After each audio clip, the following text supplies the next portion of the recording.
Students facing Sabbath-keeping challenges in Timor Leste, urban mission by young people, and Jewish ministry in Paris. Coming up next on Mission 360.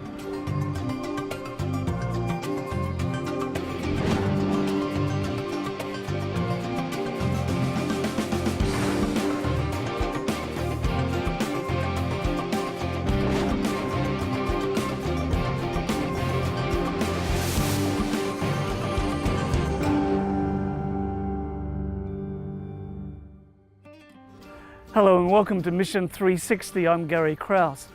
I'm actually standing on Spanish soil right at the southern tip of Spain, and behind me we see the famous Rock of Gibraltar, and in the shadow of that rock is the territory of Gibraltar, which is English territory, British territory, and in fact it has been since the 1700s. And this has been a very strategic point at the mouth of the Mediterranean, and during the Second World War it was a strategic place for the Allied forces launching offensives into Africa. Well, today we're going to be looking at mission around the world, and first up, let's travel to Timor Leste and see a group of students who stood up for their Sabbath beliefs. The first time when I met him, when I was studying in junior high school, but that moment he didn't study Bible. His attitude is not so good. I won't always fight. I was angry with people, with my friends. But when I study Bible, so I'm very inspired, and I try to change a little bit my life. And I thank God because God helped me. And then I decided to baptize, and I became a Seventh-day Adventist. After Mariano's conversion, he couldn't keep the things he had learned to himself. Any chance he found, he would get closer to his classmates and share the gospel. When teachers didn't show up for class, Mariano would seize the opportunity and tutor fellow classmates, pairing each subject with Bible themes. Many of the students listened with interest to his words. Lola, one of Mariano's classmates, listened quietly. She didn't seem interested, but she was actually deeply moved and grew more curious with each lesson. One day, Lola called Mariano over to teach her about the Bible. She had so many questions. The two started spending time together to learn more, and as a result, their faith grew. During this time, some of Mariano's friends decided to get baptized, but unfortunately, their families weren't happy and threatened them to keep them from joining the Adventist church. Lola also faced opposition, but her family members changed their minds when they saw such a positive change in her life. The two friends were convinced of the importance of keeping the Sabbath day as commanded in the Bible. We would always go to church on Saturday. We never attend class at the school. So the teacher, they decide together and they drop out us. Then they drop out and they stop us to study there. Their situation was critical, and not many people were there to support them. Pastor Ignacio was one of the few friends who took the time to listen, counsel, and pray for their situation. It was only after much prayer and God's clear intervention that Mariano and Lola found a school that would allow them to take Sabbath off to attend church. For this, the young students had to leave family and friends and move to the capital city of Dili in Timor Leste. Today, Mariano and Lola have graduated, and in gratitude to God, they have chosen to give 1 year of their lives to do mission work in the cities. I really like the compassion activity and also community service, because through this, we can have more friends, we can close to many people, and easy for us to share God's love to them. Please pray for Mariano, Lola, and the new friends they will make in Timor Leste. Seventh-day Adventists are a distinct minority in this country. But as mission work unfolds here, God can send more workers to His mission field.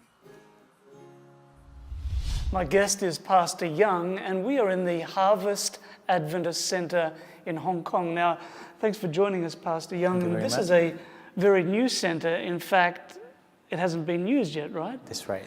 So what is this center? What's its purpose? Actually, basically, this place for the young youth Hong Kong people, actually, and actually it's located right next to the high school of the Hong Kong Samyuk High School. The reason why you plant this church or this center in here, because it's very easy to get to the people or those who are graduate from or attending this school, and right because they are saying when they graduate from the school in this school, they also graduate from the SDA churches. See, because there are many challenges out there, and they don't actually come back to the church. That's why you plant this church in this building, so that they are very familiar with the place, and they can come easily and they can visit here very easily, freely. Okay, so I understand what you're saying is that many people, young people, are baptized when they attend this school, but then after they leave it, as you say, they graduate from the church. Yeah, that's right. So you've got that connection. Now also, there's a very good transportation system near here, right? Yes, right. Actually, if you see the Hong Kong MTR map, if you see the map here, our center is right in the middle of all the MTR stations. Like it connects to every city in 30 or 40 minutes. So this place can be a very good place to reach out to people and the people to come to visit these places. So that's why I think the best place for reaching out to people in Hong Kong. Now, what's the situation of the church here in Hong Kong? Is it growing rapidly? Is it plateaued? What's the situation? It's very sad to say, but for the last 15 years, you have to close down many churches, which means not growing up. But this Harvest Adventist Center is kind of very new. In 15 years, they start their new churches, so it's kind of very historical and very memorable plan. Right. So you want to be in the business not of closing churches, but starting churches. That's right, that's right. Now, there is also a network of support. I mean, it's just not this center, but there are groups being started across the city as well. Is that correct? I see on the banner here, there's every Friday in various locations, there are groups meeting. Okay, that's right. By the grace of God, we were able to start some of the care groups, which is called care group. We are basically caring the people who are lost their relationship with God and with the peoples. Because once you because the reason why we have a care group is like very easy to come to the care group, getting to the groups. Actually, we open them our own house and serving for the food, so they can come to and visit, and they open their hearts and to mingle with the peoples. So we have about four care groups now, and we open a new one at the university. Not only just opening the place to serve the people there, but you are actually helping them to improve their English or improve their skills to mingle with the other society. So wonderful. You're having a great result from there as well. Wonderful. So what sort of activities will you see here in this center? Now, obviously on Sabbath morning you'll have worship services, but during the week, what are the plans? Since we have many young adults are interested in learning some stuff, like such as Koreans or English or like time management, they are very like to study about the culture things and other stuff. So we are thinking of opening some stuff that they might be interested in it. So it either can be a Korean class, because we have like quite a big tithing from the Koreans, and many people are like spending many times to watch the soft drama of Korean, and like they're very like to watch it. So you might open some of Korean class, and also you do want to open some English class, because they are like to study in the English. So you open up the places, and they will come and learn the English here and other programs here as well. Now, I never had really thought of Korean soap operas as being an evangelistic tool, but there is a great interest in various countries. True. Yeah. So you can build to that interest in Korean culture, because you yourself are from Korea. That's right, I'm from Korea. Now, what made you move with your family from Korea to Hong Kong? Since myself also, I was very interested in helping the young adults in Korea. I was quite involved in the Korean youth ministry as well. Yes. And when I see them, I felt same heartbreaking once they know where they are going and where their destination is.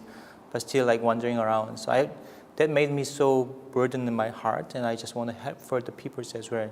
And I heard about the Hong Kong peoples, and they're still like a busy city in the soul. I'd like to come over here to help those peoples in Hong Kong as well. Fantastic. Yeah. Wonderful. Pastor, you've only been here for a short while, That's right. but have you seen anybody's life been changed already through the ministry? I have some like church members just been baptized like last January. She's been like busy with working, like keep working, and going out with her friends on every Friday night. And once she started getting involved some of the care groups, and she was open to the many members who are helping her to build up their relationship with God. And she started to get rid of some things that she used to do like a couple of years. And she committed herself to become God's daughter. And she finally got baptized, and she changed all her life. And she's very active in our church at the moment. Wonderful, wonderful. Thank you so much, Pastor Young, and may Thank you God very much. continue to bless your ministry. Thank you so much. And viewers at home, it's wonderful to come to a centre of influence, a potential centre of influence, which will be a platform for putting Christ's method into practice, where right here in this busy city of Hong Kong, church members will mingle, will show sympathy, will minister to needs, will win confidence, and bid people to follow Jesus. Please pray for the growth of the church here in Hong Kong, that many people may come to know Jesus as their Saviour.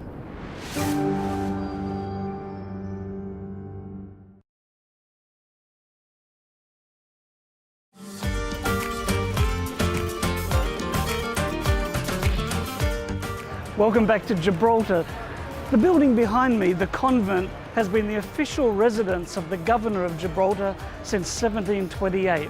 Next up, we travel to Paris, France.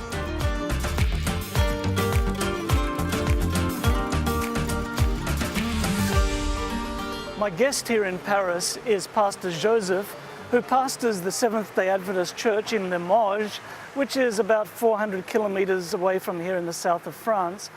But Joseph, you also have a very special ministry that you're involved in here in Paris. Tell me about that. Yes, we began this ministry 4 years ago. Yes. And it was difficult because we had no building, but we have the desire to meet Jewish people. Okay, so this is a ministry with Jewish people. Yes, it's a ministry with Jewish people. Okay. We want to try to see the Jewish people here. Oh. And because Paris is, after New York, is the biggest Jewish city in the world. Wow. Yeah. So you had the desire for the ministry, but as you say, no building. So what did you do? The conference gave us a room once a month to do our service. So we meet once a month, 4 years after, on Friday evening, to do what we call the Kabbalat Shabbat, the beginning of the Shabbat. And we do this service a little bit longer than, because it's the only one we can meet in Paris, actually. So why did you have an interest in ministry with Jewish people? Oh, it's a long and good question. In fact, when I met my wife, she was learning Hebrew with her pastor. And she said to me, "Oh, do you want to learn Hebrew?" I said, "Oh, well, why not?" And I began to learn Hebrew, donc 35 years before. Oh.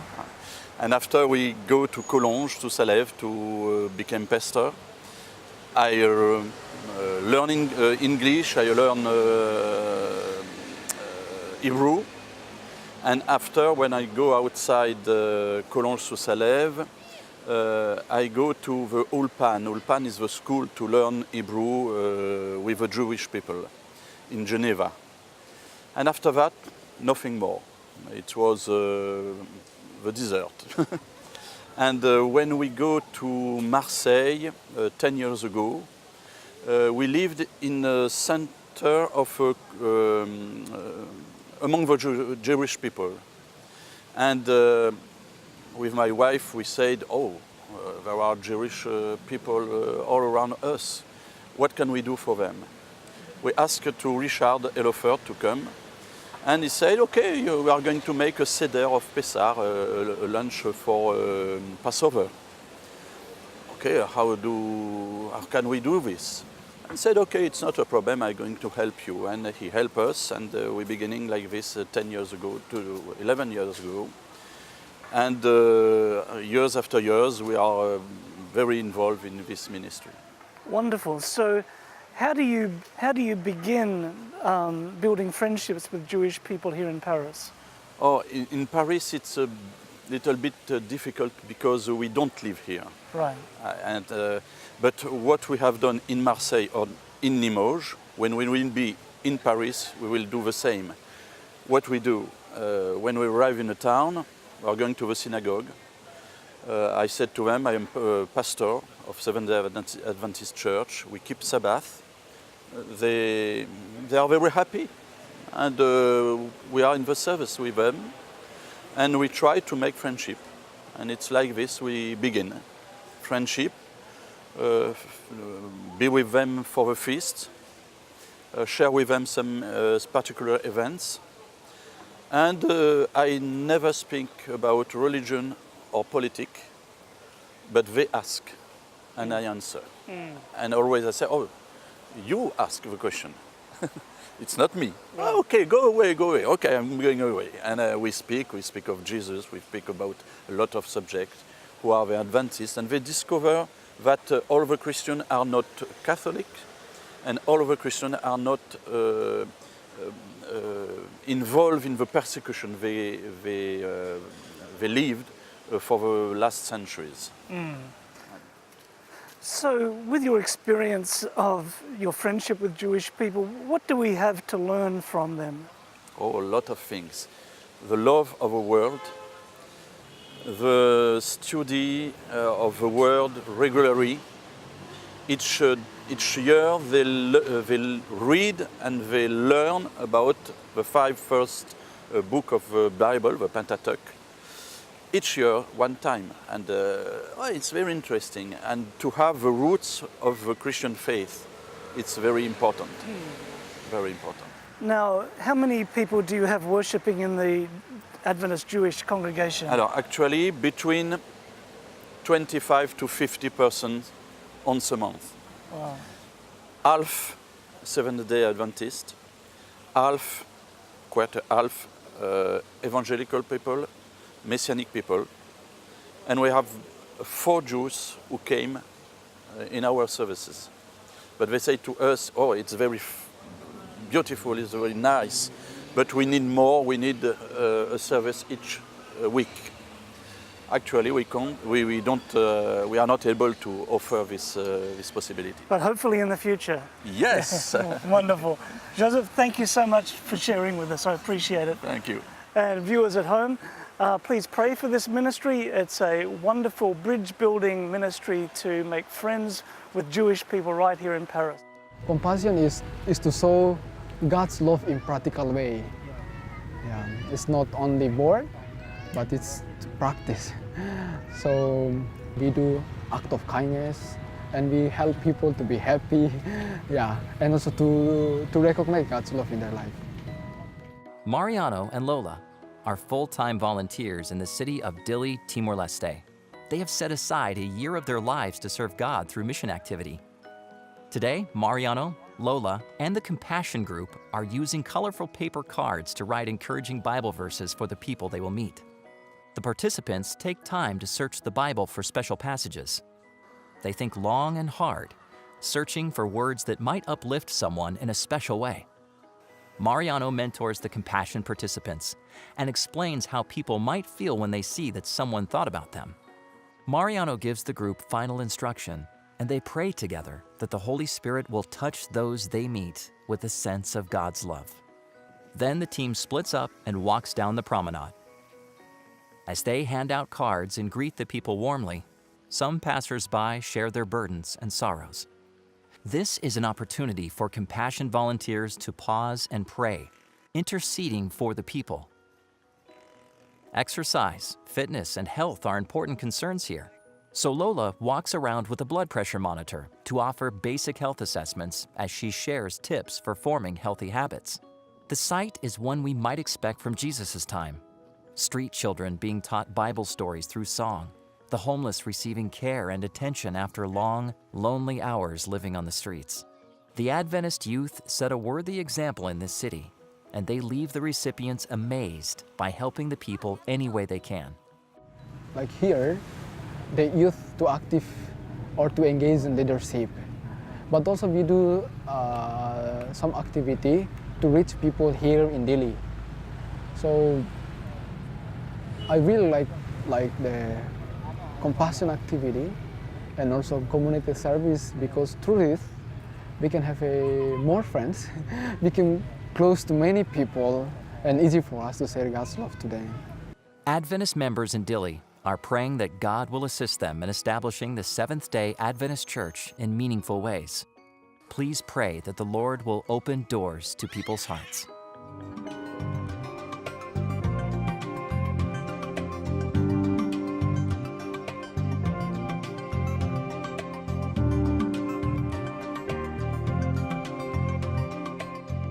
Well, that's about it for today's program, and I hope that you've been challenged and inspired by what you've seen and heard on Mission 360 today. From Gibraltar, where we have just a little handful of Adventist believers, through to Timor Leste, where the church is just getting started, we see that mission is a priority all around the world. It doesn't matter if you're in the rural areas or the big teeming cities, there are many people who need to know about the love and joy that can come from following Jesus Christ. And I want to thank you for your continuing support of Adventist Mission, through your personal involvement, through your tithes and offerings, and perhaps most importantly, through your continuing prayer for mission. It does make a difference. Before we go, I'd like to give you a small free gift as a thank you for your participation in mission. It's the Global Mission Calendar, full of images of mission around the world. It's a daily reminder to pray for mission. Well, for Adventist Mission, I'm Gary Krause, and I hope that you can join me next time right here on Mission 360.